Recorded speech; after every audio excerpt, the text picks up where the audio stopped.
जय हिंद। आपके अपने YouTube चैनल कलाम एकेडमी जींद में आपका हार्दिक स्वागत है।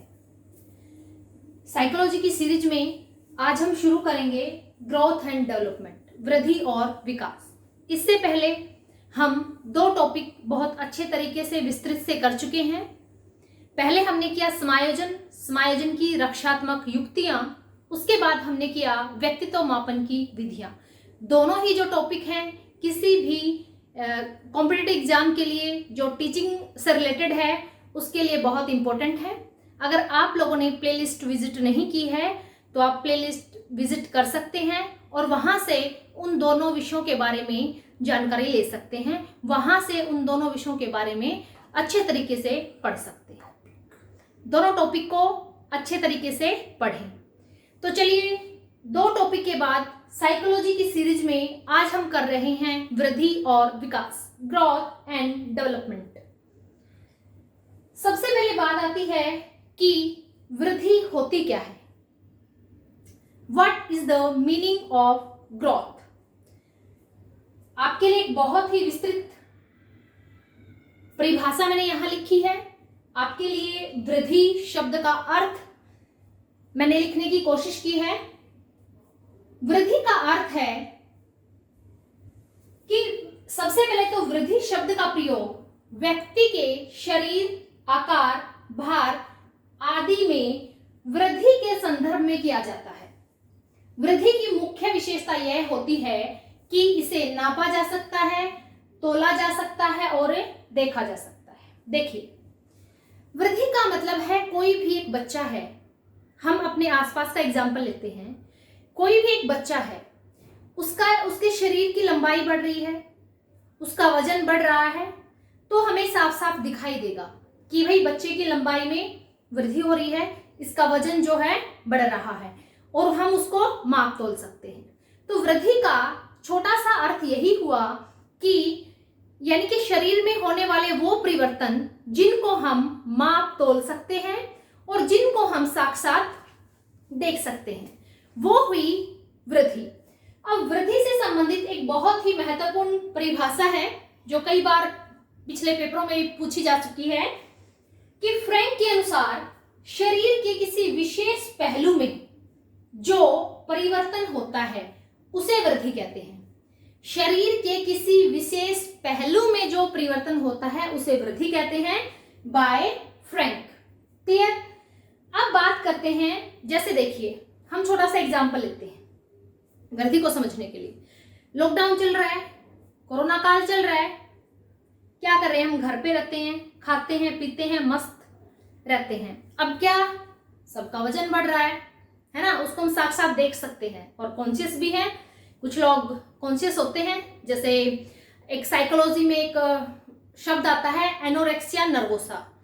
एनोरेक्सिया नर्वोसा का मतलब क्या होता है? जो युवक और युवतियां अपने वजन को लेके कॉन्शियस रहते हैं, ओए मोटी होगी, हाँ मैं तो मोटा हो गया, है ना। मतलब इस तरीके से उनके अंदर जो है वो कॉन्शियसनेस रहती है। यानी कि हम हमारे शरीर में जो वृद्धि हो रही है हम उसको देख सकते हैं। क्लियर। तो यहां मैंने आपको एक टर्म और बताई साइकोलॉजी से रिलेटेड, एनोरेक्सिया नर्वोसा। इसका मतलब है जो युवक और युवतियां अपने वजन को लेके बहुत ज्यादा कॉन्शियस हो जाते हैं और फिर क्या करेंगे? वो डाइटिंग करना शुरू करेंगे और डाइटिंग करना शुरू करेंगे, फिर क्या होगा? चक्कर आएंगे, ठीक है। उनका जो HB है वो कम होगा, हीमोग्लोबिन बहुत ज्यादा कम हो जाएगा, शरीर में क्या होगी? थकावट बनेगी और उनकी वृद्धि क्या हो जाएगी? रुक जाएगी। क्लियर। आई होप आपको वृद्धि से संबंधित जो कंसेप्ट है वो क्लियर हुआ होगा। अब बात करते हैं कि वृद्धि का जो स्वरूप होता है वो बाह्य होता है, यानी कि हम उसको अच्छी प्रकार से देख सकते हैं, मेजर कर सकते हैं। जबकि डेवलपमेंट में ऐसा नहीं है, विकास में ऐसा नहीं है। विकास के बारे में जब पढ़ेंगे तो विस्तार से चर्चा करेंगे। अभी हम बात कर रहे हैं वृद्धि की, ठीक है। तो वृद्धि में जो परिवर्तन होंगे, वो परिमाणात्मक, यानी कि जिसको मेजर किया जा सकता है, ठीक है। इसी को हम मात्रात्मक भी जो है बोल सकते हैं। जैसे आकार में वृद्धि हो रही है, संख्या, प्रकार, स्थिति, भार इत्यादि। क्लियर। यानी कि वृद्धि का स्वरूप बाह्य है, इसमें कोई निश्चित क्रम नहीं होता। ऐसा जरूरी नहीं है कि जितना वजन हमारे हाथों का बढ़ रहा है उतना ही पैरों का बढ़े। आजकल लॉकडाउन में तो हमारा जो पेट है वो बहुत ज्यादा बढ़ रहा है ना। लॉकडाउन में आराम प्रस्त जिंदगी जी रहे हैं, खा रहे हैं और मौज उड़ा रहे हैं, है ना। तो जरूरी नहीं है कि इसका एक क्रम हो, वृद्धि का एक क्रम हो, कोई जरूरी नहीं है।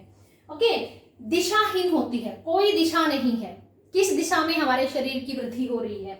लक्ष्य नहीं होता, कोई लक्ष्य नहीं है। अभी किसी का ये लक्ष्य नहीं है कि मेरा वजन इसमें लॉकडाउन में 10 किलो बढ़ जाए, किसी का कोई लक्ष्य नहीं है ऐसा, ठीक है। सीधे मापा जा सकता है, बिल्कुल मापा जा सकता है। जब लॉकडाउन लगा तो अपना जो वजन है 70 किलो था, आज 72 किलो हो गया, बिल्कुल मापा जा सकता है, बिल्कुल देखा जा सकता है। क्लियर? तो आई होप इन एग्जाम्पल से आप वृद्धि के कंसेप्ट को समझ पाए होंगे। क्लियर? अब हम बात करेंगे इसके बाद विकास की। तो आप स्क्रीनशॉट ले सकते हैं। वृद्धि के बारे में विस्तार से चर्चा करने के बाद अब हम बात करते हैं विकास की। विकास का अर्थ यानी कि डेवलपमेंट। विकास का अर्थ क्या है? विकास का मतलब है कि शरीर में होने वाला वो परिवर्तन जिनको हम सीधे सीधे देख नहीं सकते, जिनको हम सिर्फ महसूस कर सकते हैं। यानी कि अगर मनोवैज्ञानिक दृष्टि से देखें तो मनोवैज्ञानिक अर्थों में विकास केवल शारीरिक आकार और अंगों में ही परिवर्तन नहीं होता, यह नई नई विशेषताओं और अक्षमताओं का विकसित होना है। यानी कि एक मनुष्य के अंदर नई नई कार्य करने की अक्षमताएं, विशेषताएं विकसित हो जाती हैं। इसका मतलब है कि उसका विकास हो रहा है। यानी कि वृद्धि क्या होती है? वृद्धि एक निश्चित समय के बाद रुक जाती है, लेकिन विकास डेवलपमेंट जो है वो गर्भधान से लेके और जीवन पर्यंत चलता रहता है। क्लियर? अब हरलोक महोदय, श्रीमती हरलोक ने विकास के बारे में एक बहुत महत्वपूर्ण परिभाषा दी है। हरलोक के विचारों में विकास की प्रक्रिया बालक के गर्भावस्था से लेकर जीवन पर्यंत एक क्रम में चलती रहती है। पॉइंट नोट करने का है कि विकास का एक निश्चित क्रम होता है, विकास एक निश्चित क्रम में होगा और प्रत्येक जो अवस्था है वो दूसरी अवस्था को प्रभावित करेगी। यानी कि जैसे शिशुअवस्था में बच्चे का शारीरिक विकास बहुत तीव्र गति से होता है, बाल्यावस्था में वो एक विराम लेता है, ठीक है। उसके बाद जैसे किशोरावस्था में फिर तीव्र गति से मानसिक विकास भी होता है, सामाजिक विकास भी होता है, संवेगात्मक विकास भी होता है, ठीक है। यानी कि एक अवस्था जो है वो दूसरी अवस्था को प्रभावित करती है श्रीमती हरलोक के अनुसार। अब बात आती है, जैसे हमने देखा कि वृद्धि क्या होती है? वृद्धि बाह्य होती है, उसको हम देख सकते हैं, माप सकते हैं, लेकिन विकास क्या है? आंतरिक है, हम उसको सिर्फ महसूस कर सकते हैं। देखिए फॉर एग्जाम्पल, मैं आपको एक एग्जाम्पल देती हूँ। मान लिया आज की वीडियो देखने के बाद आपको वृद्धि और विकास का कंसेप्ट बहुत अच्छे से समझ आ गया। क्लियर? अब आपको ये जो कंसेप्ट समझ आया, आपके अंदर क्या हुआ? डेवलपमेंट हुआ। आपके जो ज्ञान था, आपकी जो नॉलेज थी, उसमें कुछ एनहांस हुआ, उसमें कुछ बढ़ोतरी हुई। तो अब ऐसा तो नहीं है कि वो माथे पे लिखा जाएगा कि आज मैंने वृद्धि और विकास का कंसेप्ट समझ लिया है, ऐसा तो नहीं है। वो हमारे अंदर है, वो हमारे ज्ञान में एक वृद्धि है, वो आंतरिक है। ज्ञान में जो डेवलपमेंट हुआ है वो आंतरिक है। क्लियर? तो सेम क्या है? विकास। क्लियर? विकास एक निश्चित क्रम में होता है। जब हम विकास और वृद्धि का तुलनात्मक अध्ययन करेंगे नेक्स्ट वीडियो में, तो हम बहुत अच्छे तरीके से पढ़ेंगे विकास के क्रम का सिद्धांत। यानी कि विकास एक निश्चित क्रम में होता है। क्लियर? विकास एक निश्चित क्रम में होता है। जैसे आपने पढ़ा हो स्फेलोकाइडल डेवलपमेंट होता है, एक होता है प्रोक्सिमोडिस्टल, ठीक है। जैसे बच्चे के स्फेलोकाइडल के अकॉर्डिंग बच्चे के सिर का विकास सबसे पहले होता है, उसके बाद आराम से पैरों का विकास सबसे बाद में होता है। क्योंकि बच्चा देखो 1.5 साल का बच्चा चलना सीखता है, लेकिन अपने सिर को उठाना, धड़ को उठाना वो बहुत पहले सीख लेता है, ठीक है। ऐसे ही जैसे प्रोक्सिमोडिस्टल है, प्रोक्सिमोडिस्टल में क्या होता है? सबसे पहले जो है वो स्पाइनल कॉर्ड का डेवलपमेंट होता है, जिसको हम हिंदी में बोलते हैं सुषुम्ना नाड़ी, सुषुम्ना नाड़ी। क्लियर? तो इसकी एक निश्चित दिशा होती है, बिल्कुल एक निश्चित दिशा में होगा विकास। क्लियर?